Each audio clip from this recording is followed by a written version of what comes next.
బాణాలి పెట్టుకొని వేడెక్క కొంచెం నూనె పోసి చెదగొట్టిన వెల్లుల్లిపాయలు వేసుకోవాలి. అందులోనే మినపప్పు, జీలకర్ర, ఆవాలు వేసుకొని వేగనివ్వాలి. అందులో కొద్దిగా ఎండుమిర్చి వేసుకోవాలి. ఎండుమిర్చి కారమే దీనికి సరిపోతుంది.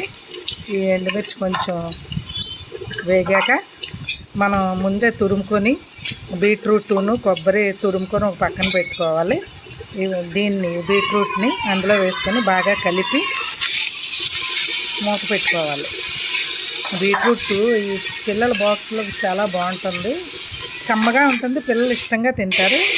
కొంచెం పసుపు వేసుకొని మగ్గనివ్వాలి బాగా. దాంట్లో ఉన్న నీరుతోనే చక్కగా మగ్గిపోద్ది. ఇప్పుడు మళ్ళీ మూత తీసి ఒకసారి చూసుకొని మగ్గాక అప్పుడు ఉప్పు వేసుకోవాలి. ఉప్పు అంతా కలిసేటట్టు ఒకసారి తిప్పుకొని మళ్ళీ ఒకసారి మూత పెట్టుకొని ఒక 2 నిమిషాలు అయ్యాక దింపుకొని సర్వ్ చేసుకుంటామే. Please subscribe, like and share.